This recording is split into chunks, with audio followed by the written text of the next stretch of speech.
It's Monday, and that so happens to be the day that I like to talk about monsters. Hello, everybody. I am Jeff Arbuckle, and this is Monster Mondays presented to you by Film Seizure.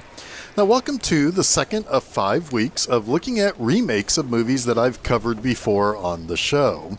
This week, we are going for maybe the biggest departure from its original, but you can sort of draw some hereditary lines between the two versions. This week, I'm going to be talking about the 2019 version of Rabid. This version comes from Jen and Sylvia Soska. The Soska Sisters are, like the original Rabid's director, David Cronenberg, from Canada. So the duo are actually mere identical twins. Supposedly, if I heard this correctly, they were also conjoined for a few weeks after birth. But the two sisters got into horror at an early age and decided to go deep into grindhouse cinema, and that has ultimately informed them as they kind of got into making movies themselves. In addition, they were also influenced by contemporaries like Robert Rodriguez, Sam Raimi, Eli Roth, and of course David Cronenberg. Now, their first big splash as directors was with 2012's American Mary. Now, that is also a body horror film about a medical student who takes on clients from the body modification community to solve some money issues. It's a totally fucked up movie, but effective and very well liked. It might be something worth me taking a look at on this show later on, but they also wrote and produced the film and even appeared in it as well. Fun fact, before making their own movies, they also appeared in the 2001 Josie and the Pussycats movie, as well as the 2005 Fantastic Four movie. Beyond movies, the Soskas have also had some success in writing comics, including writing stories for the Marvel event Secret Wars in 2015, a story for Marvel's Guardians of the Galaxy, and a story in an Avengers Halloween special. But they've also had a run on the, currently pretty popular character of Black Widow. More recently, they were getting picked up by DC Comics for some stories there as well. But anyway, their version of Rabid was made in an attempt to honor their fellow Canadian filmmaker and hopefully make a movie that he would appreciate as well. Whereas the original did take more of a vampire angle, this one would kind of, show off some of the Soska's various influences. You have some pretty wild ideas that match their appreciation for the arts over more mainstream fare. Their father owned a graphic arts company, and they watched horror and read Stephen King with their mother. So they were basically much more exposed to different concepts, as well as able to kind of roll all of that into a pretty good mix of visual storytelling, and I would even say mix it in with some metaphysical content as well. And that's really what's basically powering 2019's Rabid. This version of the story follows Rose Miller, a sort of, I guess you could call her nerdy girl with a slightly splotchy complexion who works at a fashion designer called House of Gunter. She's immediately embarrassed and belittled by Gunter for being late and interrupting the positive energy of the start of the day. In fact, the first piece of dialogue heard in the movie is about remaking and rehashing old trends. Definitely metaphysical to the concept of the film being made. The fashion line House of Gunter is releasing is called Schadenfreude, which only helps illustrate the first act of this movie. Now, meanwhile, hunky photographer Brad asked Rose to be his date to the after party for the fashion show that's happening that night. Now, her roommate and friend and model for the fashion designer, Chelsea, is excited for Rose to be going to a social event and meeting the hunky Brad there as his date. She even lends Rose a sexy dress to wear to impress. But when she gets there, the door guy almost doesn't find Rose's name on the list. A list, I might add, she wrote herself for the attendees of the party. It's utterly embarrassing, and the moment lasts just long enough before he finds her name to relieve the awkwardness. Brad asks Rose why she works in fashion. his real passion is in photojournalism. He only works in the fashion industry for the paycheck, really. But he doesn't know why Rose doesn't tell Gunther about her passion for how clothes can make someone feel pretty or confident or whatever.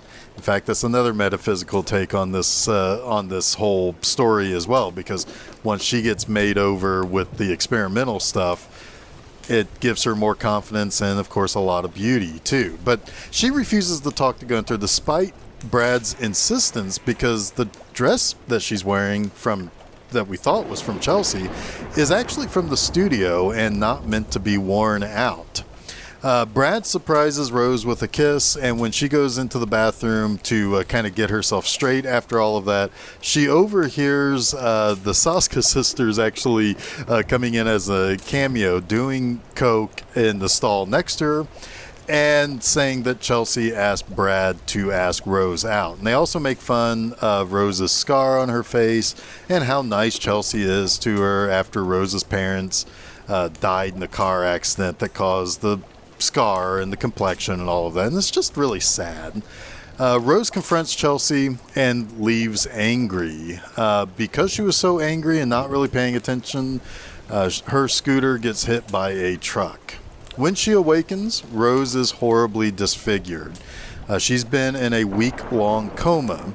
Dr. Keloid tells her that much of her jaw has gone missing and had to be wired shut. Also, there's a large amount of her intestines that had to be removed due to the damage caused by the accident.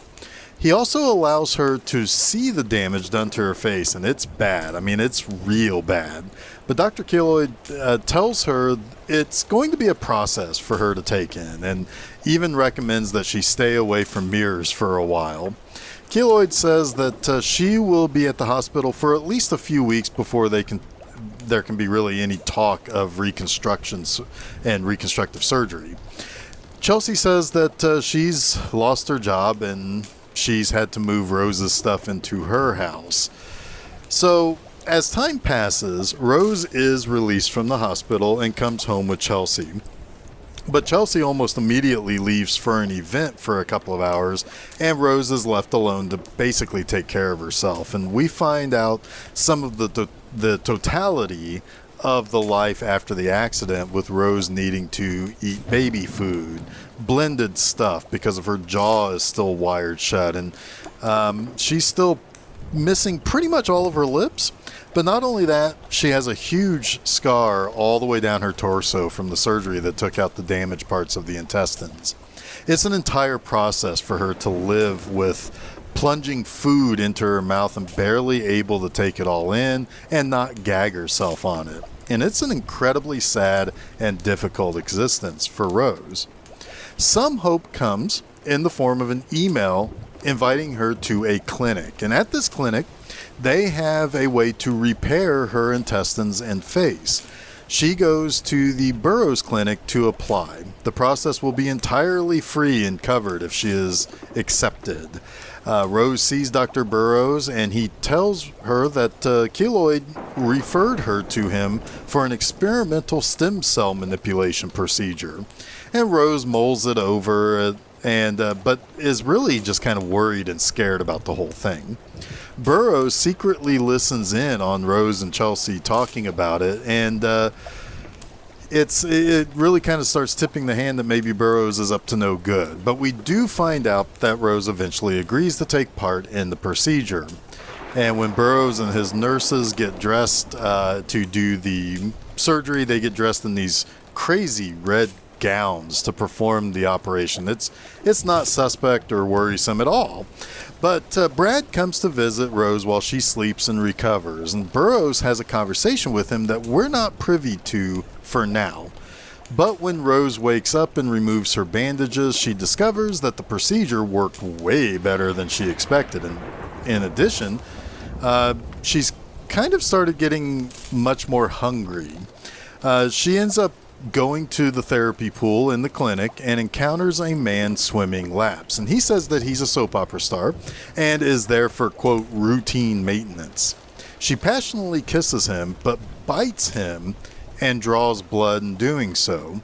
Scared of what she's done, she runs away. But the next time we see her, she tells Burroughs about what felt like a dream with her being at the pool. And he tells her that she's doing well enough to probably go home. And he gives her a literal box of medications. One type of pills to help the transitioning cells to merge more appropriately with her skin, and a liquid of quote-unquote super protein to help her when she can't keep any other food down. He's pretty nonchalant and non-specific about what's in the liquid, but he tells her not to worry about it.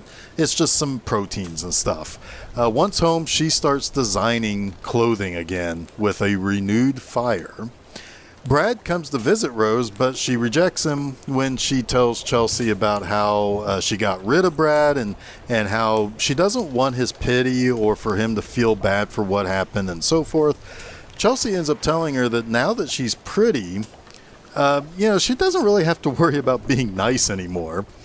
And it's about this time that Rose starts to realize how her new looks gets her into doors at clubs or free drinks or additional attention that she never really had before. She appears to take a guy to the back of the club and starts to tear open his torso with her nails and bites out his throat. But then she wakes up suddenly. Meanwhile, the soap opera star is getting ready for a scene and is looks like he's got a fever. He's burning up, he's agitated, and when they do the scene, he gets aggressive with his co-star.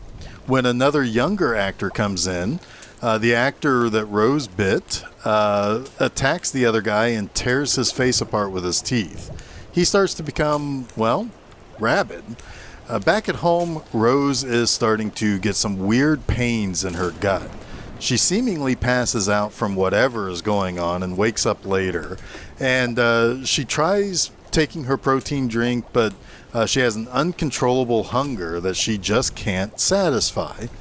Rose was established earlier in the movie to be a vegetarian, so it's odd that she now wants to lick meat from Chelsea's refrigerator or drink the blood from the package.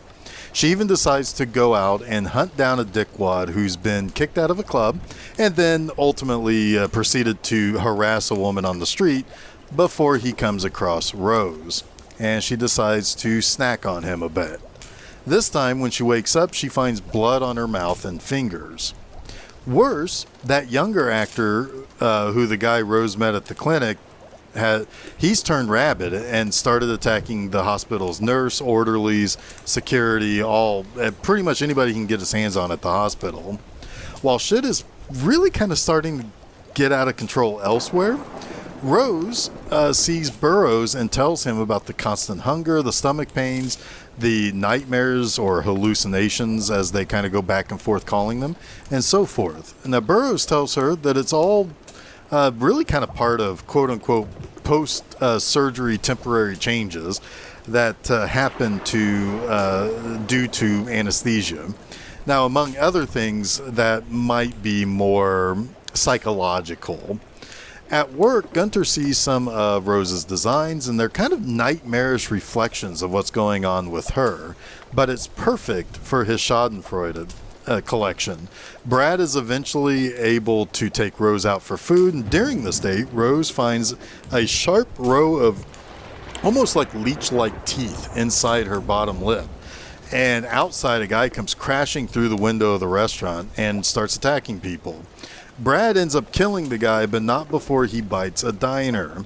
And at the hospital, the CDC comes in and tells the doctor that they can't really afford to create any kind of hysteria or put the public on any kind of high alert with a warning. They need to quarantine those who are showing signs of rabies, but not fully past the point of no return. For those who are past the point of no return, they just need to make them comfortable. Meanwhile, Rose is truly transforming into a hideous monster as her face is transforming even more into some sort of Lovecraftian monster. Rose's dress that she ultimately helps Gunter design and put together is picked to headline the Schadenfreude exhibit with Chelsea modeling it. However, we do learn that the CDC finally has to release a warning about the outbreak of rabies. It doesn't stop the fashion show from going on, though. Gunter is even asked about putting on the show during a public health crisis, to which he basically just blows it off as unimportant, which, if you think about it, that's pretty prophetic for what we experienced the following year after this came out. But Chelsea arrives late to the show, revealing that she has been bitten on the subway by a crazy woman. She starts drinking out of people's glasses, which of course is then infecting them. Rose is also called by Burroughs and asked to come to the clinic for an extended stay based on some test results. And she plans to go the next morning, but things are really starting to go south tonight. Rose starts having pains in the alley and attacks a guy with her brand new tentacle coming out of her arm. Brad injects her with something to make her sleep and takes her back inside while her victim gets up to find someone to infect. Brad tries to get her to leave and go to the clinic because he seems to know a little bit more than he's let on so far, but she still refuses. The show starts, but eventually things get a little horrifying when Chelsea attacks models and then Gunter. Rose's alley victim comes busting in and has become heavily disfigured already. The police come in, gun him down, and sadly Chelsea as well, as Brad escapes with Rose to go to the clinic. Now here's where things get real kooky, kids. Rose and Brad are shown to a room where they are locked in. Burroughs explains that he hired Brad to watch her for him while she was outside of the clinic. Brad being a journalist, it was easy to hire him after he found out what basically was going on with Rose. Burroughs dumps blood on Brad to hopefully make Rose attack him to kind of show that she has become a predator of some sort. And Burroughs also explains that he and his wife, who she was eventually had cancer that they were trying to figure out how to cure, they decided to start studying a cure for death itself. The procedure that Rose went through is to basically evolve her past humanity.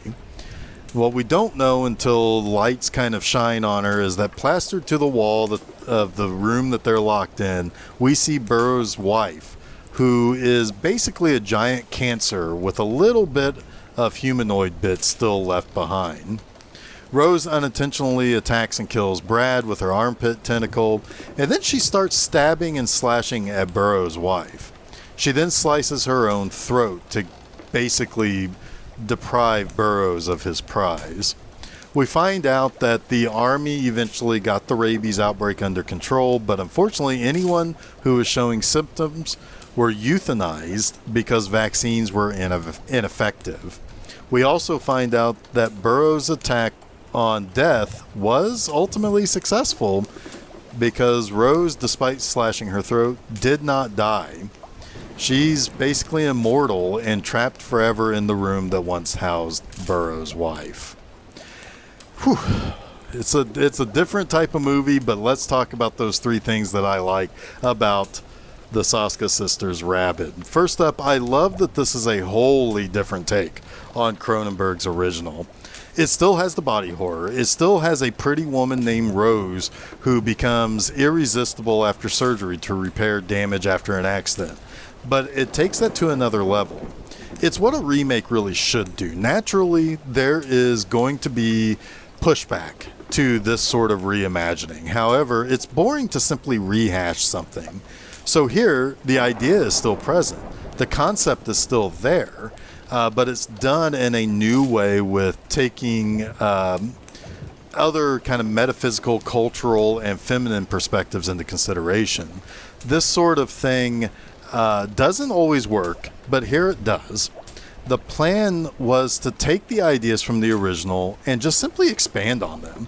And I think that really works out. But add to it the strangeness of the second half of the movie in which there's this literal monster running about and eating people and infecting them with rabies. But it's largely ignored in the sea of this kind of high fashion nightmare. And on top of that, you can almost argue that what she goes through when she transforms into a monster and how the movie ends is maybe one of the more advanced hallucinations that Burroughs warned her about earlier. And so my second light, I do want to expand more on that concept of whether or not if you can read what is going on with and around Rose being real or not. While the real read of this movie is that, yeah, Rose got changed and she is carrying a form of rabies that is really kind of super active. However, for the most part, the stuff that Rose is doing to people is almost completely and totally removed from her.